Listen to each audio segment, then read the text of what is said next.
In today's video, we're going to be undressing, wound cleansing, and dressing an anterior right foot venous stasis ulcer with fat layer exposed. So first of all, I have all of my supplies out that I need necessary for the changing. And now to remove the sock, I'm going to go ahead and turn the sock inside out as pulling downward from the ankle towards the toe area. Careful during removal not to hurt the individual or mess up the bandage. So there is the bandage that's pre-existing on the right foot area. And now I am going to do the tape removal. Now in some cases you will need to cut the tape, so it depends on who had last bandaged you. So do keep that in mind. Sometimes you must use scissors, but if you have a neat dresser, you won't need those scissors for the removal of the tape. You will need to manipulate the foot, of course, a little bit in order to remove the tape.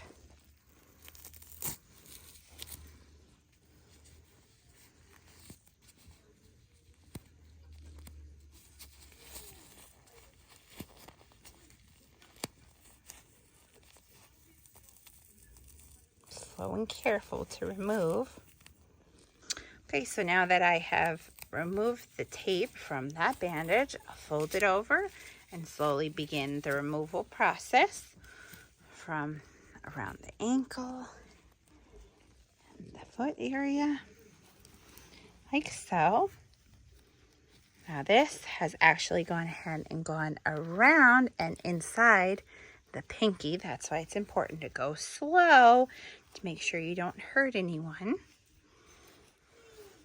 And it's always good to have a nice layer underneath the foot, like this bed liner I'm utilizing.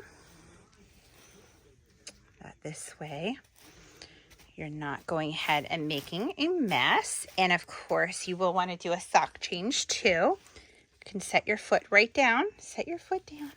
Okay, so you can see there is a little bit of swelling around the ankle area. And now onto the removal of the gauze pads. Okay, so there is removal of the gauze pads as well as the dermagran. It just slid off very easily. As you can see, as an update to the wound, it is healing nicely. There is a better photo of it.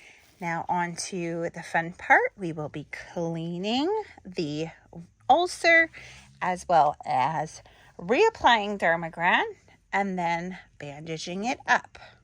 For today's cleaning, I will be going ahead and utilizing some sodium chloride as well as some 4x4 gauze pad sponges. And I will squirt the ulcer as well as pat it dry. So in order to get the solution started, I will need to get the air bubbles out just a bit. Perfect, like so. Do this until all the air is gone. That way I don't squirt it where I don't want it. Now on to squirting the solution all over the area of the foot.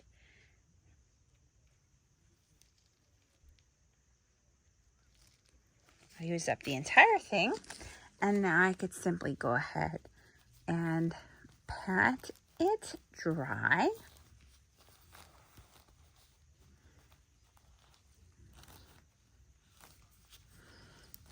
Fold over. Continue to pat it dry, like so. Okay, now I'm going to just let that air out just for a little tiny bit, but the area is cleaned completely with sterile solution. Now I've gone ahead and I've moved over the bed liner because it was wet, obviously, from the sterile sodium chloride, and now to put right on top of it the dermagran.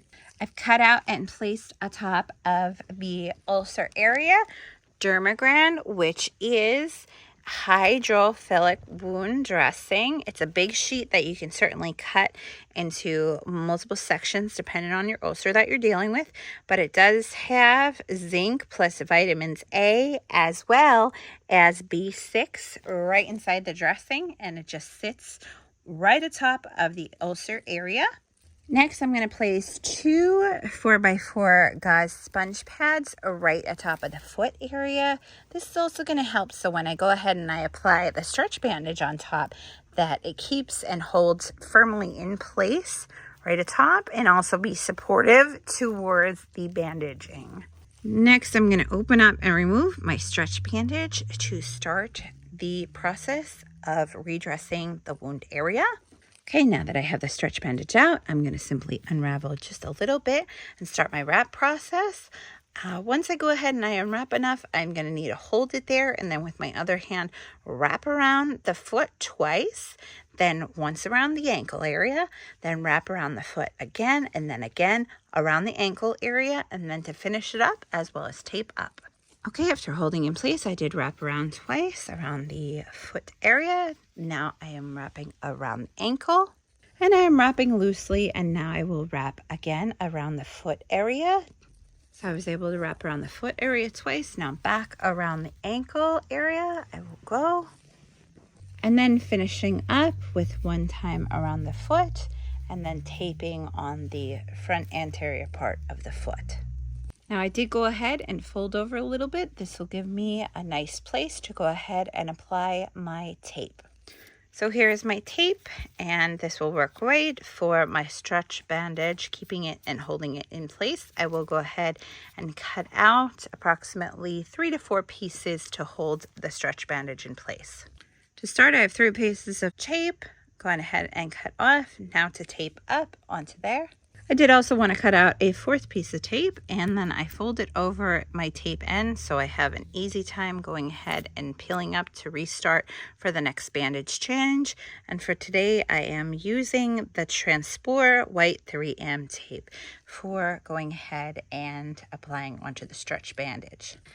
Now I've successfully finished up going ahead and addressing the venous stasis ulcer by removing the bandage, wound cleansing, as well as redressing the anterior right foot ulcer with fat layer exposed, and also doing the change out of the dermagram along the way in addition to the stretch bandage. Now I will need to go ahead and skip moisturizing again. These toes, they do seem a little bit still moist in place, so I don't want to go ahead and apply any lotion. I may go ahead and apply some lotion to this upper shin area, but now I can go ahead and put on a fresh new sock. And I can put away all of my unused supplies as well as dispose of everything within the bed liner for today's change out. If you do have any questions regarding anything that you have seen today, please feel free to go ahead and comment. And other than that, I hope you certainly enjoyed this video, sharing with you the venous stasis ulcer wound care. Thank you for watching and have a great, wonderful day. Take care. Bye-bye.